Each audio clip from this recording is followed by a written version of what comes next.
ഈ അമ്മ എന്ന് പറയുന്ന കൂട്ടായ്മയും അതിലെ നടീനടന്മാരുമൊക്കെ നമ്മൾ വിചാരിച്ചിരിക്കുന്നത് അവർ ഈ അഭ്രപാളികളിലെ ശുഭ്ര നക്ഷത്രമായി കാണുമ്പോഴാണ് അവരഭിനയിക്കുന്നത്. നിത്യജീവിതത്തിൽ അവർ ഒറിജിനലാണ്, അഭിനയമില്ലെന്നാണ്. എന്നാൽ ഇപ്പോൾ നിത്യജീവിതത്തിലും അഭിനയമുണ്ട് എന്ന് തെളിയിച്ചിരിക്കുകയാണ് സാക്ഷാൽ നമ്മുടെ ശ്വേതാ മേനോൻ ആൻറ്റി അന്ന് പറഞ്ഞത് ഇംഗ്ലീഷിലാണ്, അംഗ്രേസിമേം പൂച്ച. എന്നാൽ ഇപ്പോൾ മലയാളത്തിൽ ഒരു കുറിപ്പും ഫേസ്ബുക്ക് പേജിലിട്ടു.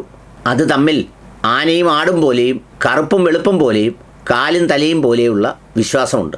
അന്ന് അമ്മയുടെ വാർഷിക പൊതുയോഗത്തിൽ പൊട്ടിത്തെറിച്ചും പിടിച്ചു നിന്നും കരുത്ത് കാട്ടിയും ഒക്കെ പല ശ്രമങ്ങളും നടത്തിയെങ്കിലും അവസാനം അവിടുത്തെ വന്യമായ ശക്തിക്ക് മുന്നിൽ താൽക്കാലികമായി ആൻറ്റി കീഴടങ്ങുകയായിരുന്നു എന്നാണ് അന്നെല്ലാവരും വിചാരിച്ചത്. അന്ന് പറഞ്ഞത് ഇങ്ങനെയാണ്, നമ്മളെല്ലാം കേട്ടതുപോലെ. എന്റെ കമ്മിറ്റിയും റിസൈൻ ചെയ്തിട്ടുണ്ട്.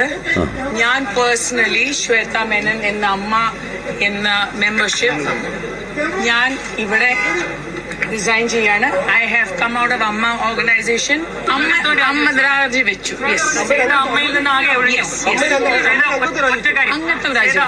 അതാണ് അന്ന് പറഞ്ഞത്. എന്ത് പറഞ്ഞത്?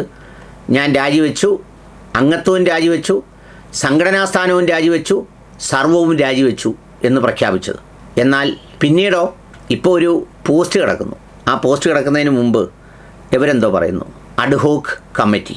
ഹെഡ്ലൈനിൽ ഞാൻ രാജിവെച്ചു എന്ന് പറഞ്ഞ ആളാകുമ്പോൾ അതിന്റെ ഉത്തരവാദിത്തം മാധ്യമങ്ങൾ അവരോട് ചോദിക്കണം, ഞങ്ങളോടല്ലേ ചോദിക്കണം. നിങ്ങൾ ഞങ്ങളെ മാധ്യമങ്ങളെ പറ്റിച്ചില്ലേ, കേരളത്തിലെ ജനങ്ങളെ പറ്റിച്ചില്ലേ എന്ന് അവരോട് ചോദിക്കും. അത് അന്തസ്സാണോ? ഈ മാധ്യമങ്ങളെ മുഴുവൻ വിളിച്ച് കൂട്ടി അവരെ ഞാൻ രാജിവെക്കുന്ന പ്രാഥമിക അംഗത്തിൽ നിന്ന് പോയി ഒരാൾ പറയണം. ആ ആള് തന്നെ ഞാൻ രാജിവെച്ചിട്ടില്ല എന്ന് പറയാൻ അന്ന് പറയണമായിരുന്നു. ഞാൻ എന്റെ രാജി പിൻവലിച്ചെന്ന് പിറ്റേ ദിവസം പറയണം, അല്ലാതെ ഇന്നാണ് പറഞ്ഞത്. അതേ ഉള്ളൂ. അത് മോശമല്ലേ? അപ്പൊ നിങ്ങളെ ആരാണ്, ഈ ജനങ്ങളെ ഈ മാധ്യമങ്ങളെ ആരാണ് പറ്റിച്ച്? ഞങ്ങളാണോ?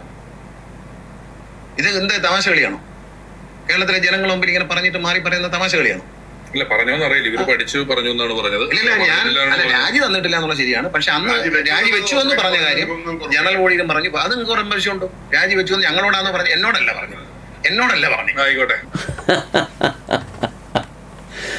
അതാണ് കഥ. എന്താണ് ആ കഥയുടെ പൊരുൾ നമ്മൾ മനസ്സിലാക്കേണ്ടത്?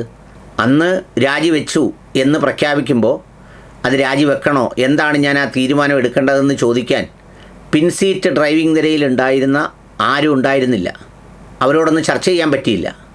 രാജിവെച്ചിറങ്ങി പുറത്തു വന്ന് അഡ്ഹോക്ക് കമ്മിറ്റിയും രൂപീകരിച്ച് കഴിഞ്ഞാണ് എന്തറിയുന്നത്, ഈ പറഞ്ഞ രാജിവെക്കാൻ അവിടെ ഇരുത്തിയ ആളുകൾ, അല്ലെങ്കിൽ ശ്വേതാ മേനോനെ മുന്നിലിരുത്തി പിന്നിൽ നിന്ന് കളിച്ച് പല നേട്ടങ്ങളും, അല്ലെങ്കിൽ ഇന്ന് വരെ അമ്മ എന്ന കലാകാരന്മാരുടെ സംഘടന സഞ്ചരിച്ച വഴിയിൽ നിന്ന് മാറ്റി വേറെ ചില കേന്ദ്രങ്ങളിൽ കൊണ്ട് കെട്ടാൻ അവർ തന്നെ പറഞ്ഞതുപോലെ, ഇടയ്ക്ക് അൻസിബ പറഞ്ഞതുപോലെ ഒരു ജനപ്രതിനിധിയായ മഹാനടനടക്കമുണ്ട് എന്ന് പറഞ്ഞതും അദ്ദേഹത്തിൻ്റെ മകൻ തനിക്ക് മെസ്സേജ് അയച്ച കാര്യവും ഒക്കെ വെളിപ്പെടുത്തിയതിൻ്റെ പശ്ചാത്തലത്തിൽ കൂടി വേണം ഈ സംഗതി നോക്കിക്കാണാൻ.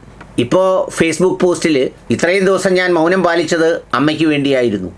ഞാൻ മിണ്ടാതിരുന്നാൽ അമ്മയെ ചുറ്റിപ്പറ്റിയ വിവാദങ്ങൾ അവസാനിക്കുമെന്നാണ് ഞാൻ കരുതിയത്. പക്ഷേ എൻ്റെ വ്യക്തിപരമായ വിശ്വാസ്യത തുടർച്ചയായി ആക്രമിക്കുകയും എൻ്റെ പേര് കളങ്കപ്പെടുത്താൻ ശ്രമിക്കുകയും ചെയ്യുന്ന സാഹചര്യത്തിൽ എൻ്റെ നിരപരാധിത്വം തെളിയിക്കാതെ ഇനി ഞാൻ പിന്മാറില്ല. ഇപ്പോൾ ചിലർ പറയുന്നത് ഞാൻ ജനങ്ങളെ വഞ്ചിച്ചുവെന്നും അമ്മയെ അനാഥമാക്കിയെന്നുമാണ്. അല്ല, ഞാൻ ആരെയും വഞ്ചിച്ചിട്ടില്ല, അമ്മയെ അനാഥമാക്കിയിട്ടുമില്ല. 2026 ജൂൺ 21 നടന്ന അമ്മയുടെ ആനുവൽ ജനറൽ ബോഡി മീറ്റിങ്ങിലേക്ക് ഞങ്ങളുടെ എക്സിക്യൂട്ടീവ് കമ്മിറ്റി രാജിവെക്കണമെന്ന് മുൻകൂട്ടി തയ്യാറാക്കിയ അജണ്ടയുമായാണ് ചിലർ വന്നത്. എക്സിക്യൂട്ടീവ് കമ്മിറ്റിക്കെതിരെ നിരവധിയായ അടിസ്ഥാനരഹിതമായ ആരോപണങ്ങൾ അവർ ഒരു പ്രീ പ്രിൻ്റഡ് റെസൊല്യൂഷൻ തയ്യാറാക്കി അംഗങ്ങൾക്ക് വിതരണം ചെയ്തു. ആ ആരോപണങ്ങളിൽ ഓരോന്നിനും വസ്തുതാപരവും നിയമപരവും വ്യക്തവുമായ മറുപടികൾ ഞങ്ങളുടെ പക്കലുണ്ടായിരുന്നു. ആ റെസൊല്യൂഷൻ എനിക്ക് കൈമാറിയെങ്കിലും അമ്മ ബൈല ആർട്ടിക്കിൾ 12 ഈ പ്രകാരം അത് പാസ്സായിട്ടില്ല. അന്ന് യോഗത്തിൽ പങ്കെടുത്ത 243 അംഗങ്ങളിൽ ആവശ്യമായ 2/3 ഭൂരിപക്ഷമായ 162 പേരുടെ പിന്തുണ ലഭിക്കാത്തതിനാൽ ആ പ്രമേയത്തിന് യാതൊരു സാധുതയുമില്ല.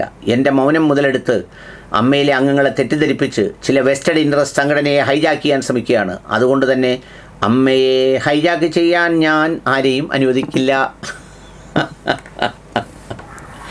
ഇതാണ് കഥ. ഇപ്പോൾ എന്ന് വെച്ചാൽ അംഗം തുടങ്ങിയിട്ടേ ഉള്ളൂ. നമ്മൾ ചില ക്ഷേത്രങ്ങളിലൊക്കെ, മഹാക്ഷേത്രങ്ങളിലൊക്കെ ഉത്സവത്തിന് കൊടിയേറിയിട്ടേ ഉള്ളൂ. ഇനി 12 ദിവസവും നീണ്ടു നിൽക്കുന്ന ഉത്സവം പോലെ ഇനി വരാനിരിക്കുന്ന ദിവസങ്ങളിലും മാസങ്ങളിലും കടുത്ത ആരോപണങ്ങളും ആക്ഷേപങ്ങളും ഇതുപോലെയുള്ള എന്താ പറയുന്നത്, നിറം മാറലും ഒക്കെ നമുക്ക് കേൾക്കാം. ഇനി നമുക്കറിയേണ്ടത് നമ്മുടെ ലക്ഷ്മിപ്രിയ ഇതുപോലെ തന്നെ പിൻവലിച്ചോ എന്ന് മാത്രമാണ്.